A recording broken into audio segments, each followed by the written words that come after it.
What's up, everybody? We're in the Denver airport right now because we just wrapped up with Capstone 2018, and I just realized that I didn't have anything to vlog for next week. So we're stuck in the Denver airport for a few hours while we're wrapping up here, and I heard there's some art in the Denver airport, apparently. Are you ready to go exploring? I'm ready, let's do this. The Art Chronicles is a photographic series based on the evolution of the construction of the airport and the artist's experience as an observer.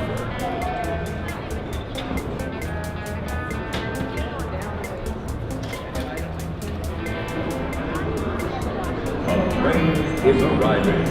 Please keep clear for passengers exiting the train.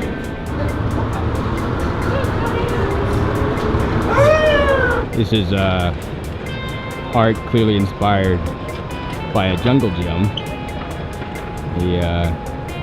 The inclusion of the innocence of a children's playground in the modern metropolis of an airport is a commentary on the loss of innocence that comes with growing up.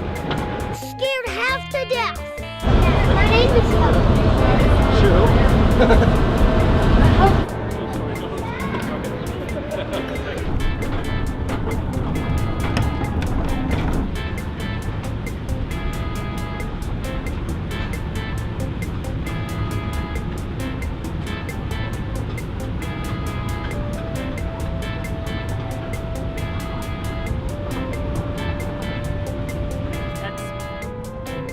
That was the art. Riveting.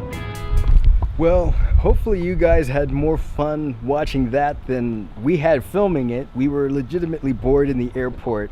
You probably noticed. This week I interviewed Madison Baldridge, who is our current continuing enrollment specialist. It's a fun interview, so you guys should check it out. Before we do that, I also just wanted to make sure that you guys knew that we're in the last few days of the Apex promo. So if you have a friend or a sibling who's been thinking about enrolling and they've been putting it off, now's the time, because they get free registration to Apex. They get to go to our national student event, they get to meet everybody, make all their friends, and then they get to start school. So it's a really great way to get started with the program. So if you've got a friend or a sibling, go ahead and let them know about the offer. I'll put the link in the description that you can send them to get them started. And other than that, let's get started with the interview. I'm Madison Baldridge, and I've been working here for about 3 years. Right now, I'm the continuing enrollment specialist. So it's kind of a new and developing position. Basically, after a student enrolls with us and they buy their first package of courses or their first program, I talk with them. I'm kind of like the consultant that talks with them about continuing options and just evaluating where they are in their degree and what's going to be the best fit for them. So it's a combination of some customer service, combination of like kind of admissions counselor, combination. I work really closely with our research department, so it's a lot of fun. So how did you find your way here? Yeah. So I heard about College Plus. I heard about that through a homeschool conference in Houston, THSC. So whenever I was a junior in high school, looking at college options, my family has 5 kids. We didn't have funds to send me off to, UT or A&M or anything like that. I went to the very first national student event, so CPE 3. And I fell in love with the student community. It was so good. Became full throttle obsessed with it, was on some of the first iterations of Empower Calls, was on the first ever SLI. I hosted with Christian Matney and Hannah Langefeld some unofficial little events here in Texas. We did 2 of them, one in December and one in April. Went on the missions trip, the first ever missions trip that College Plus LuMerit Unbound did to Ecuador in 2015.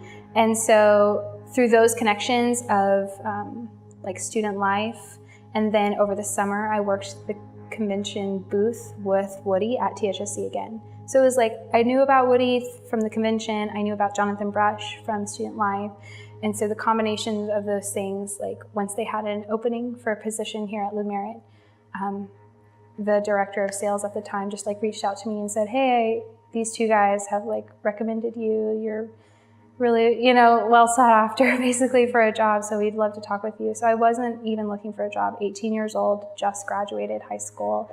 But yeah, jumped at the opportunity, moved out here, and got started. And so are you currently a student or did you graduate yet? I'm currently a student. Okay, Yes, cool. yes. So I'm currently pursuing a communications major from Thomas Edison State University.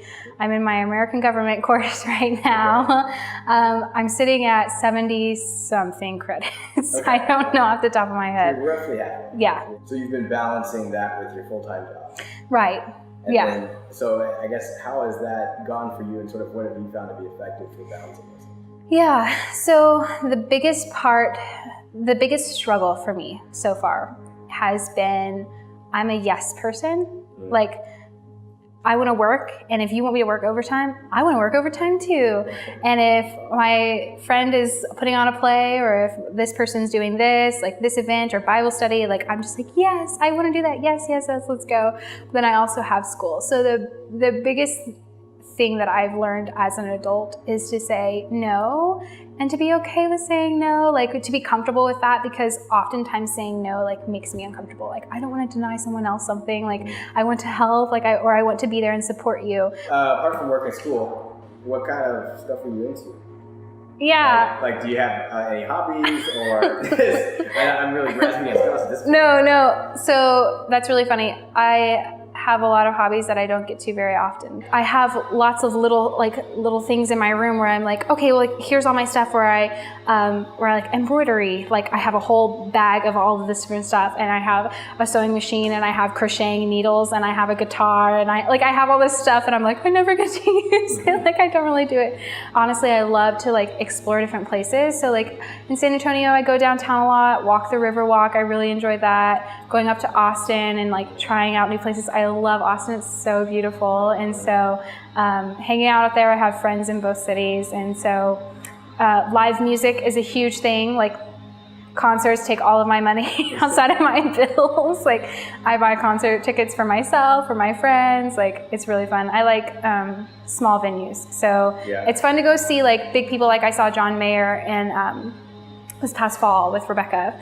And it was beautiful and it was great, but it was like, the small venues where you're like standing so close to the performer, I really enjoy, I really love. Awesome. Yeah. Well, I appreciate your time. Yeah, absolutely.